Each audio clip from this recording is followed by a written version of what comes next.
Why don't we start talking about a Utah Jazz win last night, 124-123 over the Golden State Warriors in very interesting fashion. Jordan Clarkson gets ejected with 45 seconds to go. He, I think, is probably looking at a suspension, and Simone Fontecchio needs more playing time. Jake, does that about sum up what happened last night at the Viv? Yeah, and I think you have to say that Jordan Poole was a little soft on that last play. You know, Jordan Poole not protecting the ball in the last play is why the Jazz won the game, and that's fine. That's not an excuse. That's just what happened. So to me, you know, this game kind of went, as far as Jordan Poole is concerned, how I thought it would go. You know, Jordan Poole balled out, 36 points, had himself a night. Unfortunately, at the end there, he turned it over and cost his team.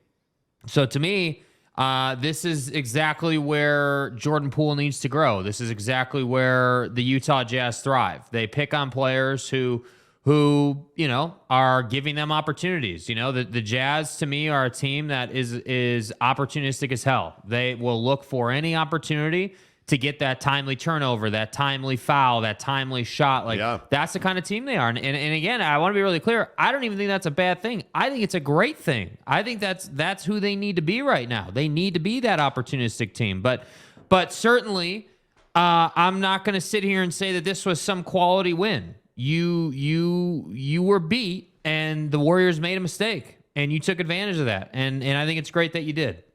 Yeah, I don't. How do I say this gently? You beat Golden State, but man, you didn't play well. But I have a real problem with all these guys sitting out. And I know that this is something we've talked about. Load management. When we manage our loads and stuff. I know that we've talked about this in the past, but I have a real problem with guys sitting out like this. I mean, Lauri Markkanen should have played last night. And are you telling me that, Wiggs and Steph and Dre, none of them were available to play? None of them at all. I'm not buying that for a second. And you look at Lauri Markkanen not playing last night and Mike Conley not playing last night. It is, if I bought a ticket to that game, I'd be asking for a refund. Yeah, I'd be pissed.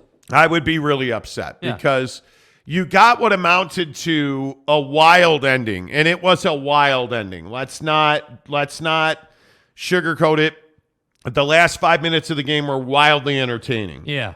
The first 3 quarters and, 7 minutes were not so entertaining.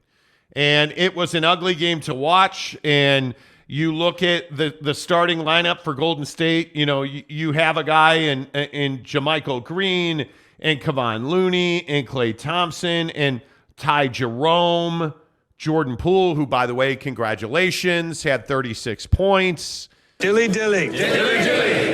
I mean, is that what we paid to see from the Golden State Warriors? No, I mean, obviously not. If you bought a ticket, a month ago for this game that you were looking forward to, you came to see Steph. You came to see the Steph and Klay dynamic. You came to see Jordan Poole off the bench. You came to see, that. But that even team. on the Utah Jazz side of it, when you look at the Utah Jazz not playing Lauri Markkanen last night, you just want to know why. Like, he's listed as an illness. Yeah. Maybe I'm just a skeptic. I'm not buying that. And that, listen, I love my guy Walker Kessler starting. I've been calling for Walker to start for how long? Yeah. I love that he started. I love that Vanderbilt played 24 minutes. They both played 24 minutes. Yeah. I love it. I wanted to see Lauri Markkanen. Mm-hmm. I'm not paying to see, with all due respect, Simone Fontecchio. I'm paying to see Lauri Markkanen and all this sitting out nonsense. Yeah, I mean, I think this has been a discussion a long time in the league, and obviously, the term load management started with Kawhi in San Antonio, and that's kind of what facilitated his exit. The proper nomenclature is managing our loads. Right. If we could go with managing our loads, that'd be great. I hate it. Now, having said all that, Jordan Clarkson should be suspended. You cannot. First of all, Jonathan Kuminga, right up until the point where he started talking a bunch of junk, did nothing wrong. Jordan Clarkson got his shot blocked. Jordan Clarkson swung his left arm wildly. Yeah. Jordan Clarkson then bowed up to try and fight Kuminga. And they'll drop that motherfucker. That's a 1-game suspension at a minimum. Yeah. At a minimum. Yeah.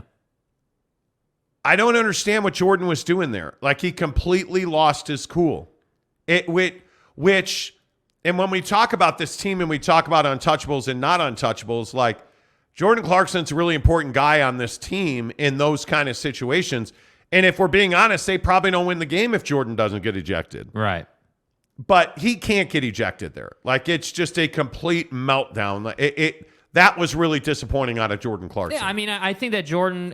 So obviously, this game was physical. Obviously, this was one of those kind of games where both of these teams are grinding against each other. There was a lot of physicality, a lot of tough fouls. Like, it was that type of game, and you could see it building in the third quarter. You could see that there were, this little thing here, that little thing there, and you're like, all right, we're building. We're going to get some technicals here. Like, things are going to get a little out of hand. And I really felt like Jordan got frustrated when the shot was blocked. Like, he wasn't frustrated with the initial foul from Kuminga at all. That's an every game, every night foul in the NBA. But I think Jordan was frustrated that Kuminga was able to recover after bumping him and block his shot. Yeah. And then for Kuminga to block the shot, get the rebound, if you will, get the 50-50 ball, if you will, that's where Jordan lost his cool. And then during the highlight, you see Jordan's like, whoa, we're good.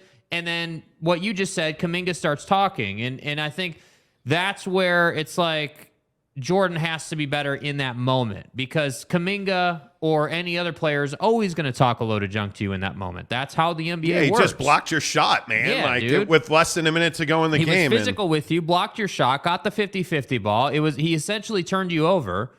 And yeah, he's going to talk a load of junk. And then for you to be Mr. Street Fighter and like bow up and be Mr. Badass, this is what I said about Rudy. Jordan Clarkson isn't throwing hands. Jordan Clarkson isn't some guy who's going to go out on the court and fight somebody. Yeah. Like, get the hell out of here, man.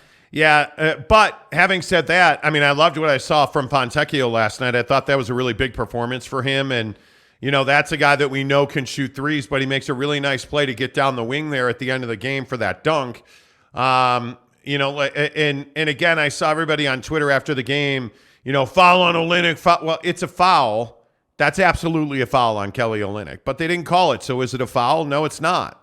Right? Beasley makes a nice heads-up play, gets up the floor. Yeah. The play that's really head-scratching is Klay Thompson leaving Beasley open on that three. Like, yeah, I don't know what you were doing there. I don't know what Klay Thompson was thinking. That's all Beasley's got. But really smart not to take the layup and kick it out to Beasley for three. Like, really smart. Mm-hmm. I thought that was a big deal. But this was a good night. If you look at some of the numbers out of the game last night, I think you got a really big performance out of Colin Sexton again. 27 minutes, 4 of 9, but 8 of 10 from the free throw line, which you love. 3 dimes, 17 points. Yeah. Again, I look at Malik Beasley, 4 of 9 from 3, continues to be a 40% free throw or a 3-point shooter, 3 rebounds, a dime, 18 points. Like, that's what you needed. But Simone Fontecchio, 6 of 10 from the floor in 20 minutes, 3 of 6 from 3, 3 rebounds, an assist, 18 points. Like, to me, he's the story of the game because I think he has earned more minutes. I think Simone Fontecchio is a guy that, as a Jazz fan, he can be that role player that shoots threes at a very high level. Is he physical enough to compete in the league? I don't know yet. But where he is and where this Jazz team is, Jake, I'm going to see more out of him. Yeah, 100%. And I think that, the last play where he dunks the ball there, that's extremely opportunistic. To be in the position that he was in on that play, you have to read the play really well. You have to understand what's happening and what's about to happen so you can get, 3-4 steps ahead of the last defender. And that's what he did. So I love to see it. But yeah, I think it's interesting. Like, we always have the conversation about not overexposing guys. I wonder what that looks like for a guy like Fontecchio. Yeah. Is overexposure for him 20 minutes?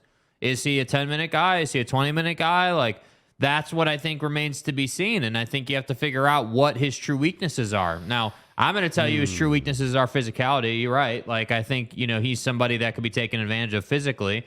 But if he can make 4 or 5 threes a night, that's worth it to me. That's, that extra 15 to 20 point pop is worth it on any given night. So, yeah, I do think he should get more minutes for sure. Well, and then a double-double out of Walker Kessler is the other thing you got to talk about, and the fact that he started, which I really like. Can you start Walker Kessler and Lauri Markkanen together? I don't know. I guess we're going to find out if if Laurie gets over this horrible, terrible sickness that he's battling, because, I mean, that would be the only way he'd miss a game. Right. Instead of, like, load management. Guy, you didn't play since Saturday. Anyway, I'm bitter. The point is, Walker Kessler starts, gives you a double-double. I don't know. I think there's a lot to like in this game. Yeah. I think there's a lot to be excited about. By the way, it was a huge swing. With the win, the Jazz are 6th in the West instead of 10th in the West. Yeah. The Warriors are now 4 games out in the West. I mean, this was a pretty important, positionally speaking. This is kind of important. We're in December. But, I mean, as we head for December 15th, which is, the first trade deadline of the season, where players who were signed to contracts can now be traded, as we head for that date, I mean, wins like this are ones that you're going to look back and remember. So last night was a big win, no doubt about that, as we talk about the Jazz beating Golden State 124-123 in just a wildly entertaining game. So should Jordan Clarkson be suspended? I'd give him a game. I wouldn't give him more than that. I think it was a heated moment. I think we've seen a lot worse in the league, as far as physicality and swinging on guys and everything. So I might give him a game. I could also see, giving him a fine. I don't know. Like, I can see it both ways. A game is probably fair. I probably wouldn't go too much past that, though. Yeah, I think you got to give him a game. That wild swing. Yeah. Out of frustration, I think was dumb. Well, I mean, it's an ejection. The headband thing too, the headband in the crowd thing. He got fined for that. So he's kind of been heated lately. Yeah, I think he gets a suspension. And oh, by the way, we have to work in Rudy's return. So no doubt he gets applause. No doubt he gets a tribute video. He's gonna get a tribute video. He's gonna get standing ovations. I have no question about that. 100% fan favorite. Best big man in Jazz history? Yeah, I don't know. I don't know Jazz history well enough. I would tell you best big man in recent history. Okay. He wouldn't survive in the Stockton and Malone era. I can tell you that. Yep. Neville93. Good morning to you. He says first one in. Good morning. What a game last night, indeed. Pied Piper. Jake was right about Poole. Look at that. By the way, some breaking news: Brittany Griner's been released. Oh, she has. Yes, in a prisoner swap. Really? And Biden will be speaking on it, I believe, at 8:30 Eastern. I don't know. I follow Caitlin Collins because obviously. So, yeah, she's being released, which is amazing news. Finally. Wow, that is a big deal. Yeah. We need to get the old CNN or Fox we need to News get some details on that. Wow, that's if in fact that is what is happening, that's huge.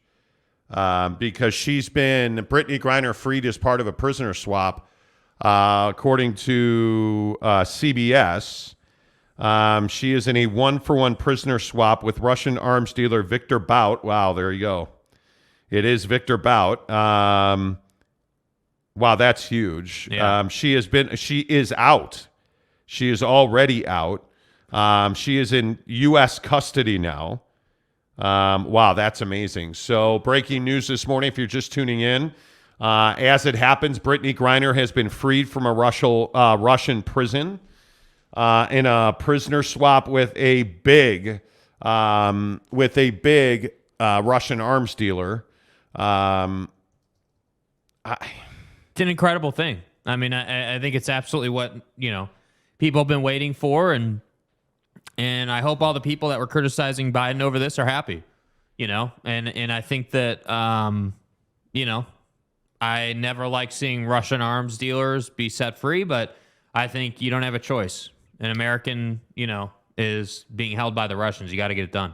Yeah, this is a big deal. You know what? I think it is. I think this is, wow. I don't know, just reading some of the details on this. Obviously, does it matter? Oh, it matters. Yeah, I mean, does it matter that you give up a Russian arms dealer to get her? To get her free. But on one hand, yes, it matters, but on another hand, it doesn't. I mean, the first thing that needs to be said is it's an American being held by Russians. Unfortunately, you have to do what you have to do to bring someone home. You have to. It just is what it is. And I think that, yeah, again, like I just said, like you never like to see an arms dealer to that level. That guy is a notorious arms dealer, yes. A big name for them. Like you never like to see those guys get set free, but what are you going to do? Like, you need to bring her home. She's an American. She is beloved. Like, she's everything that you would ever, hope to be as a citizen, in my opinion. And I think that, the outpouring of love and support, I didn't love the criticism that the NBA and WNBA community laid on Biden, because I think prisoner swaps are much more complicated than, hey, just call up Pootie and say, hey, we'll give you this and you give us her. Like, the Russians clearly wanted to make a point with Griner. They wanted to put her through the trial. They wanted it to be front and center, and they wanted to make you suffer a little bit as the president. And that's what happened. So it's not as though Joe Biden's sitting there saying, oh, well, we're not interested in bringing Brittany Griner home. Like, obviously, he wants to bring Brittany Griner home as fast as possible, and it's just a process. So I think you had to do what you had to do. It just is what it is. Yeah, I think that one of the things that's very clear here, just reading the reaction, is that people are wondering what took so long. What took so long? I think this is remarkable. I mean, you're talking about this in terms of less than a year. I'm trying to figure out just how many days exactly Brittany Griner has been in custody. And by the way, now the president has commented. He said, moments ago, I spoke to Brittany Griner. She is on a plane and she is on her way home. President Biden says, wow, that's crazy. That's crazy. Can you imagine the feeling of getting that news that you're going to be free? Yeah. I mean, after it's a relief. Months and months, and again, being a black, essentially a 7-foot black woman that's a lesbian in a Russian jail, good luck. Like, I mean, you have no idea. You just have no idea of what that must have been like for her. She had this Russian arms dealer, Victor Bout, had served 11 years of a 25-year prison sentence in the U.S. This is just short of a year. Brittany Griner's been in jail on drug charges. Mm-hmm. By the way, not that I blame Brittany Griner.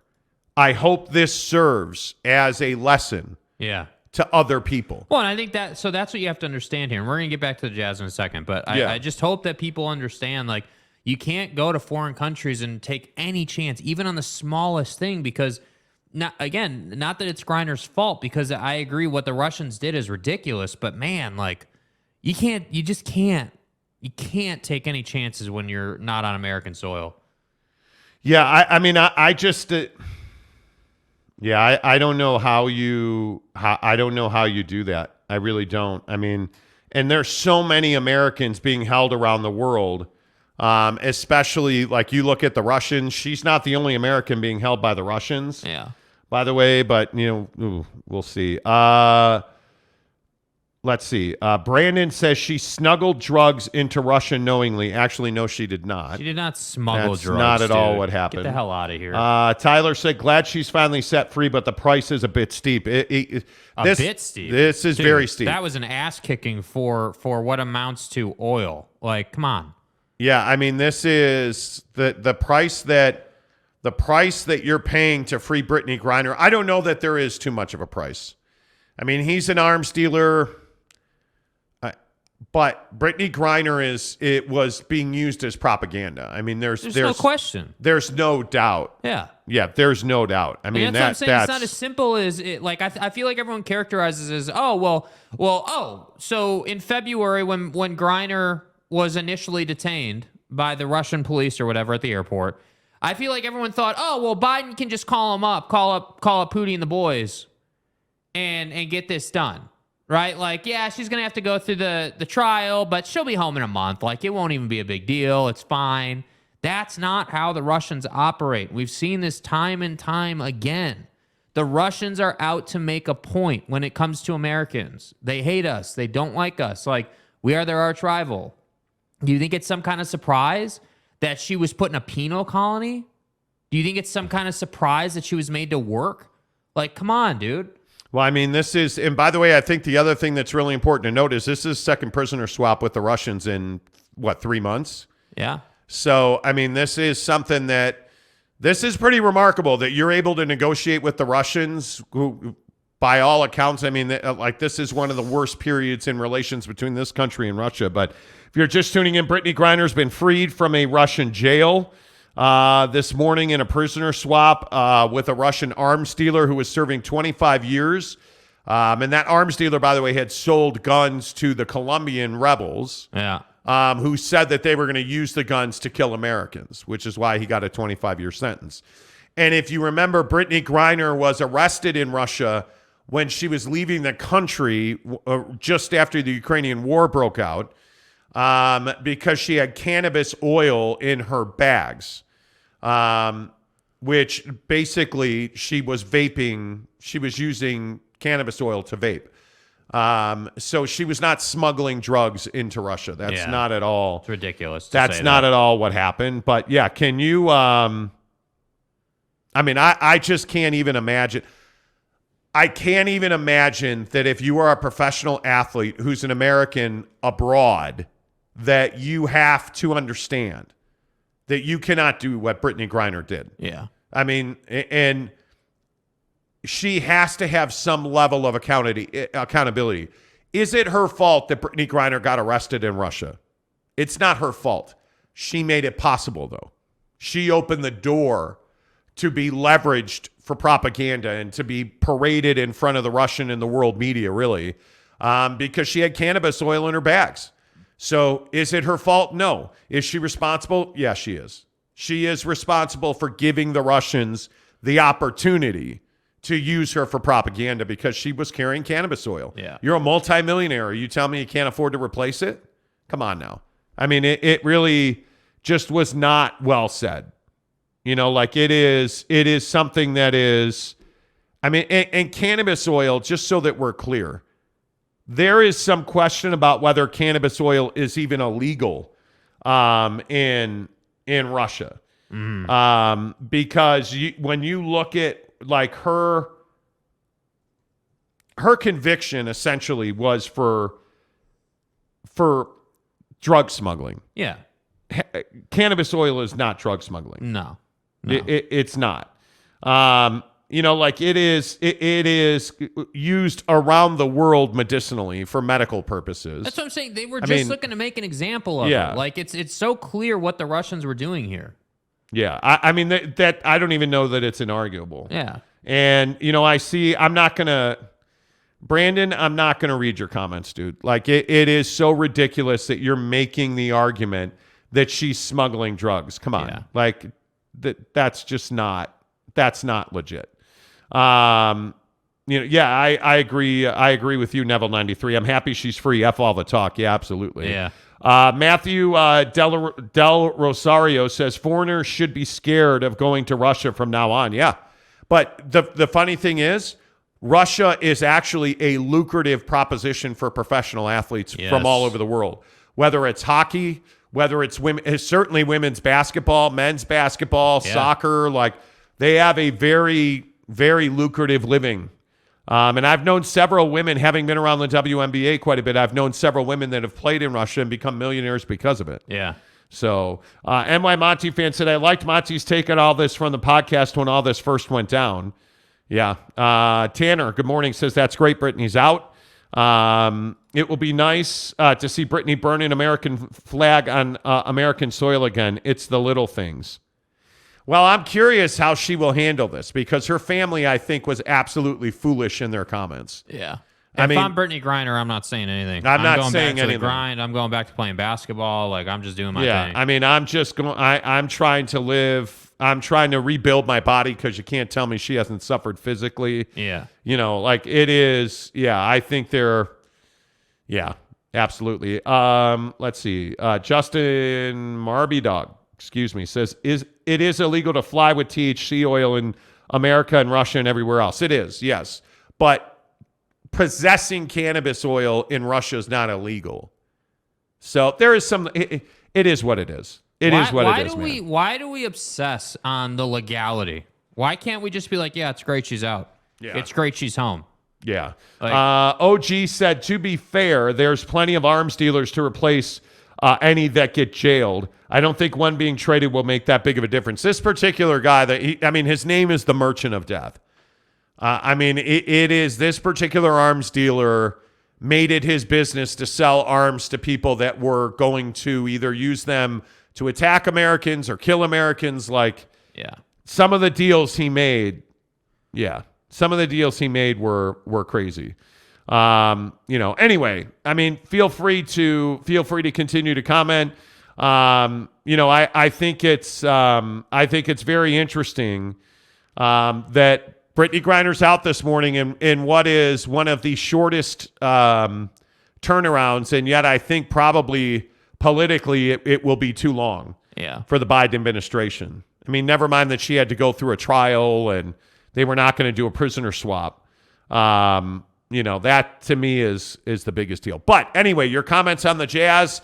To reset again, if you're just tuning in this morning, Brittany Griner freed in a prisoner swap with Russia. So Brittany Griner is on a jet headed back to U.S. property. The theory is that she's going to go to Germany first, and then she will fly back to the States to be reunited with her family.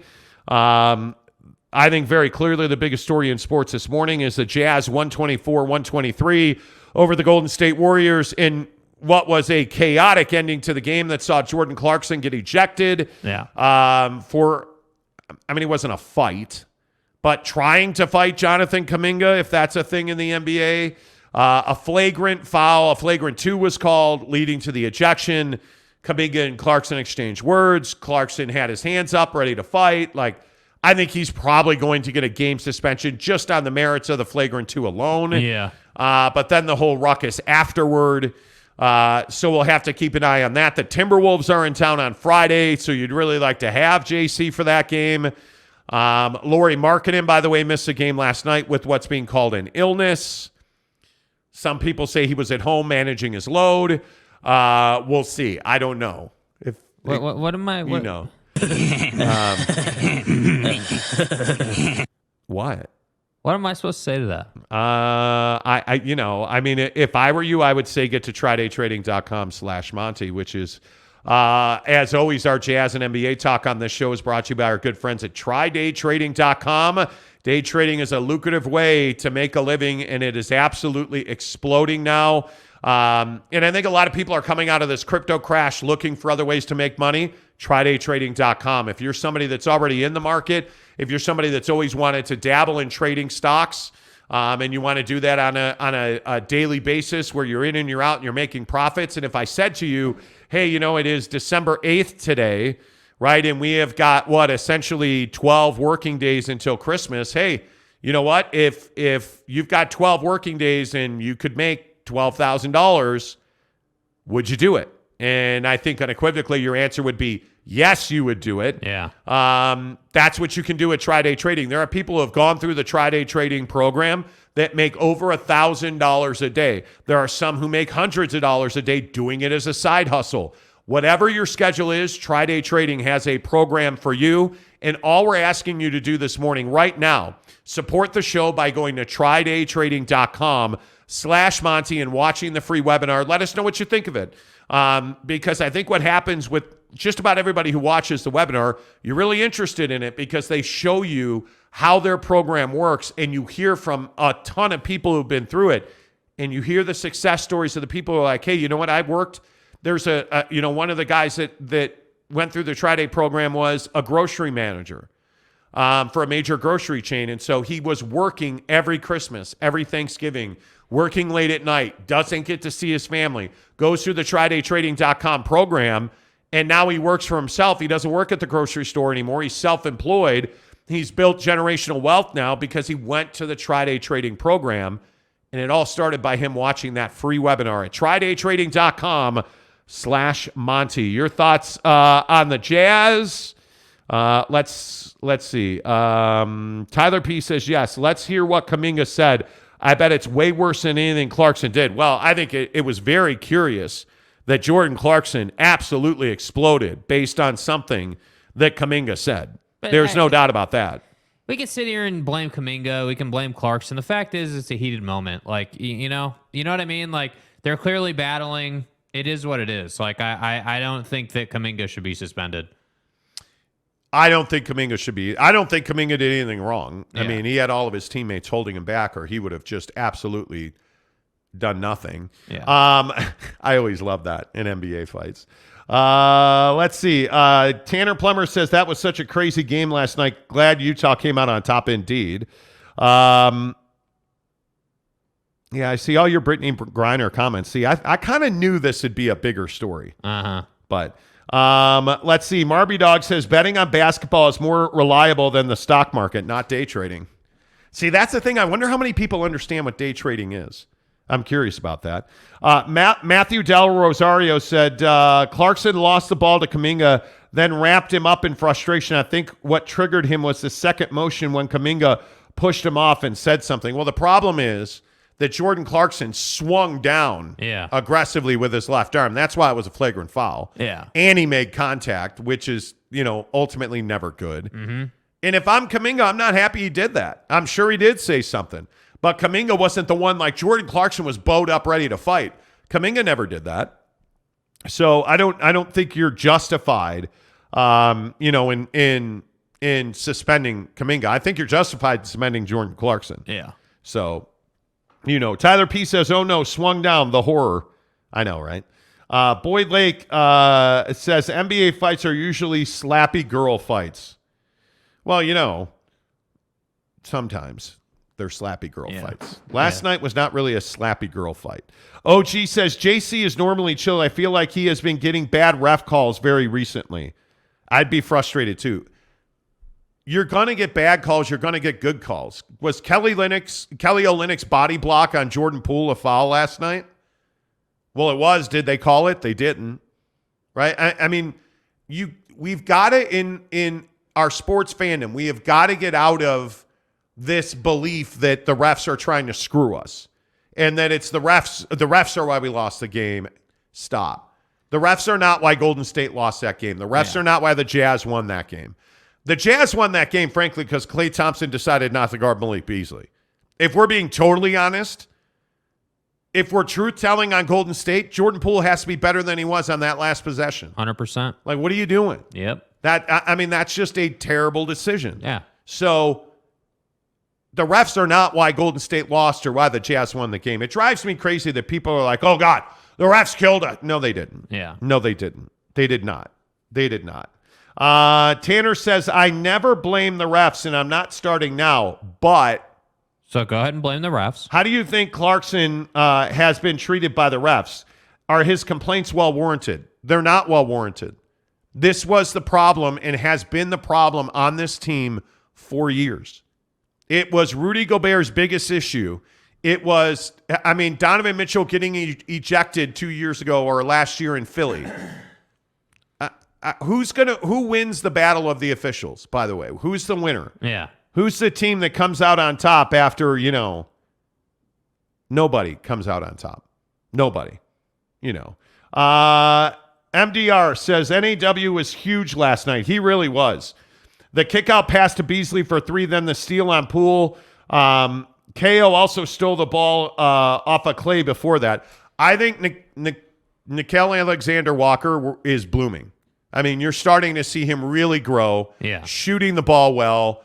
Defensively, he's taken a big step forward. He could not compete defensively last year at times. And I think this year he is much more ready to compete. He's more prepared. He just looks like he understands more. Yeah, I think when you look at the way that Will Hardy's impacted this team, the growth in several of the Utah Jazz men has been sensational. I think Jordan Clarkson, you're watching him grow. I think Colin Sexton's complete flip after that altercation or whatever that thing on the bench was with Will Hardy, I think that Colin Sexton's been a much better player. Yeah. I look at Simone Fontecchio getting opportunities. I look at Walker Kessler. Like, you are watching these young guys develop. Now, some of that certainly is you're young, you're going to improve every bounce of the ball. I get that. but the IQ level and the understanding of the game is what Will Hardy is bringing to this Jazz team. Yeah. And I think I don't think you can understate that. I think he's had a big impact. And I think they're shooting the ball well. I don't know what they shot from 3 last night. The Jazz last night shot 43% from 3. See, again, and they had 26 dimes. What do we tell you every day on the show? They shoot more than 40%, they're going to win most of those games. Yeah, I'd still like to see 43 threes a game. 14 of 35 last night. But, hey, you shot 43%, and I'm telling you, the magic number for assists is 25 dimes. This team has to have a minimum of 25 dimes. Have to. That's the only way this team wins. Yeah. It's the only way this team wins. Well, and again, I think, you're going to start to see that number be more consistent when guys like NAW or Colin Sexton or whoever, instinctually are better. Again, watching the kick out to Malik Beasley from NAW, he could have easily taken that layup. That was a wide open look, no question about it. But to give Beasley that opportunity, I think was brilliant. And I think that obviously if he misses, we're probably having a different conversation. But he didn't. He made it, and it's a good decision. So to me, I think the assist numbers go up and they stay up consistently when you have more of your roster playing better basketball. It's just how it works. Yeah, we'll see. I'm really looking forward to the reaction for Rudy Gobert on Friday night. I'm looking forward to from that. the fans. Yeah, I want to. Is it like a rousing round of applause? Yeah, it is. Yeah, it is. 100%. I have no doubt about how this is going to go. Everyone's going to slurp Rudy Gobert. They're going to say he's the greatest thing since sliced bread in the organization. And, then he's going to get into some fight on the floor late in the game when they're battling and they're losing by 5, and then the fans will feel differently about it, I'm sure. But to start the game, he's going to get a loud standing ovation. I guarantee it. Yeah, 100%. Okay.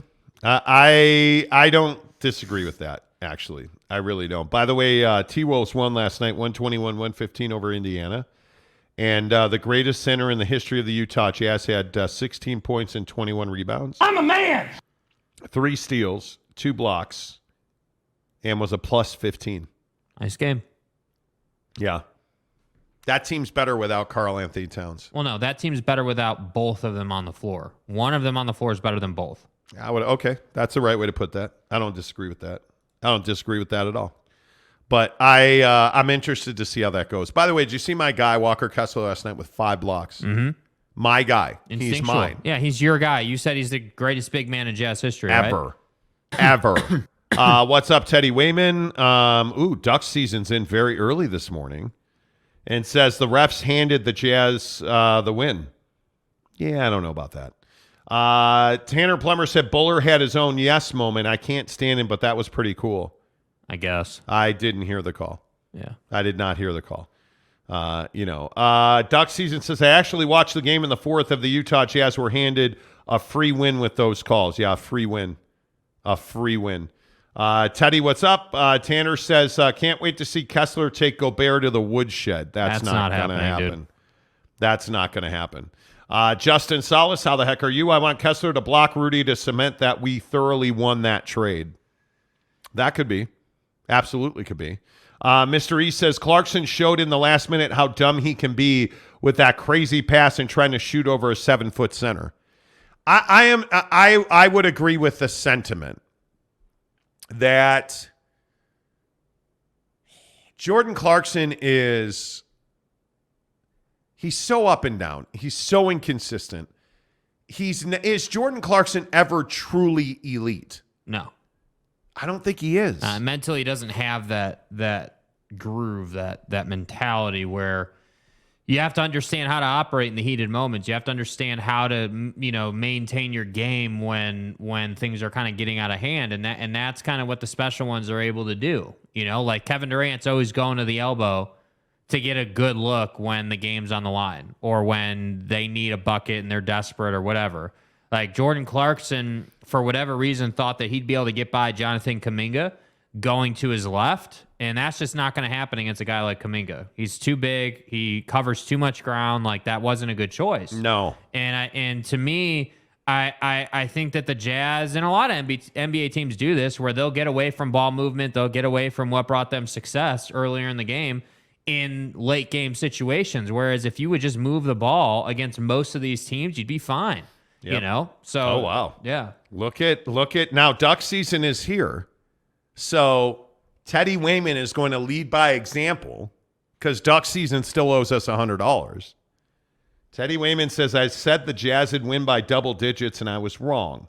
So here you go, Jake, even though you didn't take my bet. I appreciate you, Teddy. I appreciate you, bro. That's nice of you, man. Seriously, thank you. That is nice That's of really you. nice of you, bro. I appreciate that. That is nice of you. And yeah, I didn't take the bet, but I think last night's game, I'm sitting there watching, and I'm like, yeah, Poole's doing what I thought he'd do, but I got to be honest, I was really disappointed in Jordan Poole. It's great that you scored 36 points, but I kind of thought this is what you were going to say. Like being this soft on the last possession, like, with all due respect to Nickeil Alexander-Walker, that was a hell of a play to strip him, and it was clean. And I will die on the hill today of that was a clean play by NAW. It was absolutely clean. Just stripped Now him. listen, the form tackle by Kelly Olynyk that wasn't so clean. I don't know if Kelly Olynyk went to Utah practice, earlier this season or something, but his tackling technique was really good on that play. I mean, he finished that tackle too. And by the way, duck season. Yeah. By the way, follow Teddy Wayman's,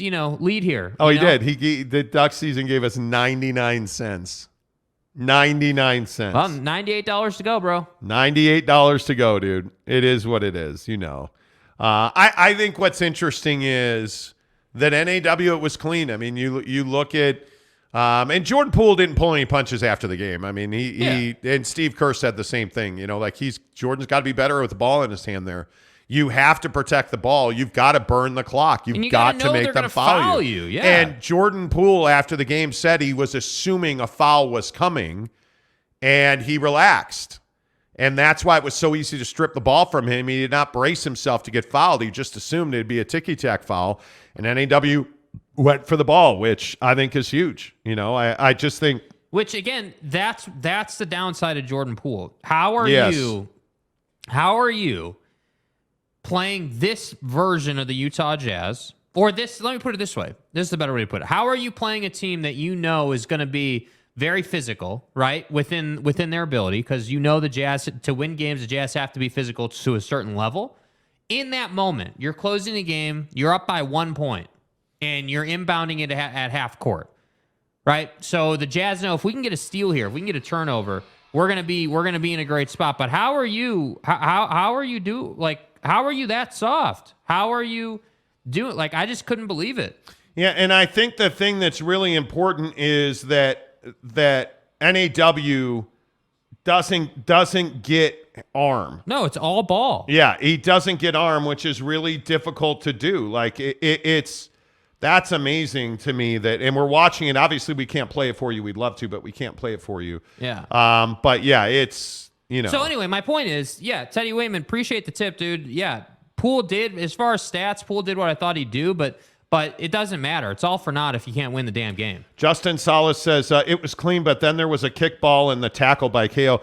Well, a kickball has to be intentional. You have to be, and that ball, looking at that highlight, it's not a kickball because there's no kicking motion. There's no intent by Kelly Olynyk to kick that ball. It simply hits his leg. It's a 50-50 ball. Yeah, that's all it is. There's so it's not a. And by the way, if I'm the Warriors on that play, I am taking Fontecchio to the woodshed at the rim. Yeah, I am not allowing him. Like, and I don't know who that's this a great was. play by NAW. Who is this? Who is that? Is that Moody? That is. Yeah, Moody. I'm taking Fontecchio to the ground on that. You got to foul him there. Yeah, I'm not allowing him you have to foul him there because you can't allow him to. But again, this kind of speaks to the new age in the league. I mean, if you think about it, it's a softer league now that relies on 3-and-D. That is the league right now, and I think the teams who are more physical and are on the floor more typically win the game. Yeah, it definitely not a kick, by the way. Just looking at that play. No, NAW. And that's all ball. Yeah, dude. That's all ball, too. Yeah. I mean, to me, I just think it's a remarkable play. Give the Jazz credit for what they did. Yeah. Was the KO play a foul? Yes, it was, but it wasn't called. So who gives a damn, right? Like, wasn't called. It was a play in the middle of chaos. So NAW made a bunch of plays down the stretch, and they won the game. Give them the credit. It's fine. Like, it's not a big deal, And I still maintain, is this a different result if different guys are playing? Yes, but they didn't play, and that's what I'm saying. Like, let's just tell it how it is. It's the truth. They made more plays than the Warriors down the stretch. The Warriors did not put the Jazz away when they had the chance in the middle of the third quarter, and now you pay the price, and that's how the league works. Yeah, I think it is. Yeah, it's really interesting. Gage Carter gives us a $5 tip. Thanks for being a part of our day. We love you guys. Best show in America. Thank you very much. Appreciate that. I want to update you real quick on the Brittany Griner situation. Some details have come out. They flew Brittany Griner and this arms dealer. So Brittany Griner, the American female basketball player, was released from a Russian prison this morning. What they did is they did a prisoner swap for this arms dealer known as the Merchant of Death, who was serving 25 years for selling illegal arms to Colombian rebels. They flew them both to Abu Dhabi, and at the airport in Abu Dhabi did the prisoner switch. And by some reports, they both got on different planes, flew out. Brittany Griner was flown to Germany, and then she is on her way back to the United States. But it just goes to show you exactly where and how all of this happened. And I will give credit where credit is due. Most of the mainstream media is crediting the Biden administration for getting Brittany Griner out of a Russian jail so quickly. This is pretty historic. Like, there's never been a prisoner swap, or there's never been an American who's been wrongfully jailed in a foreign country, especially in Russia, freed so quickly. So I think they pretty much moved heaven and earth. But again, Brittany Griner is out of Russian prison this morning. She is on a plane. She has already spoken to President Biden, who just met with the media this morning to detail this. But again, it looks like the details are Brittany Griner freed in a prisoner swap. She was flown to Abu Dhabi, where they did a prisoner swap on a tarmac at an airport, and then she was flown to American soil, which I'm guessing is Ramstein in Germany. But then she will come on to the United States, be reunited with her family. But just a really, really big story. Yeah. This is going to be a 30 for 30. This is going to be a 60 minutes. This is the documentation. The thing that I'm worried about, my biggest concern for Brittany Griner, is her physical well-being, because we've seen in the past that American prisoners are treated just terribly, like physically abused. Beat them up as much as possible, but keep them alive. Yeah, they're not fed. Yeah. They are not given water routinely. They do not eat for days and weeks at a time. Like, they just are not treated well. So it's going to be interesting to see exactly how she is doing physically. I would guess she's probably gangly. She's probably not well. She's never been a large person. I mean, she's just, I think she's 6'9". I mean, she's a basketball player, dude. Yeah. You are long, lanky, skinny, type build. I mean, that's what, a center in the NBA or WNBA, that's what your body has to be to play that position. So if you think about, hey, like, she looked the way she did at full strength and full build, imagine that, and chop probably, realistically, 20, 30 pounds probably, if you're not being fed every day, if you're not... not being fed, but then adding on the work she probably had to do. And I just wouldn't be surprised, again, through no fault of her own, if her body is just wrecked right now. Well, and I really hope she gets back, Brittany Griner gets back to where she wants to be. I mean, if she wants to play ball, I hope that physically she's able to rebuild her body and her mind. That's always the most difficult part in these situations. The torture that you suffer never leaves you. So, again, it's just a remarkable story. Brittany Griner freed in a prisoner swap this morning in Abu Dhabi. It looks like she was flown to Abu Dhabi, and she is now free. And she is headed on her way back to the United States. Dude, I mean, in duck season, you're working hard to get blocked here, dude. Like, some of the stuff you're saying is kind of ridiculous. Like, come on. Well, now we got to put it up. I wasn't even, let's see. Stop saying that she was wrongfully jailed. Going into a foreign country, don't be ignorant to their laws. She was wrongfully jailed. Yeah. I mean, she was very clearly targeted. She was very clearly targeted at a time where the Russians needed a win. The Ukraine situation was rapidly devolving. And I don't think there's any doubt that they used Brittany Griner. They knew that Brittany Griner had cannabis oil before she was searched. You don't sentence somebody to years and years. I don't even remember what her sentence was off the top of my head, but it was 9 years. You don't sentence somebody, to 9 years in a Russian penal colony, hard labor for cannabis oil. You don't do that. You don't. And while, I mean, you can say a lot of things about her culpability here. And again, I do agree that Brittany Griner is responsible for her actions. Brittany Griner is partially responsible for what happened to her, in that she had cannabis oil, and you have to understand who you are and where you are.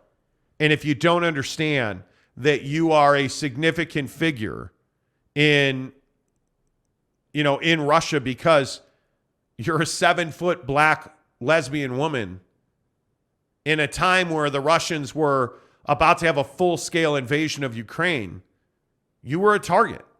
And so by having cannabis oil in your luggage, you opened up the opportunity to be leveraged by the Russian government. Yeah. That's where her accountability ends.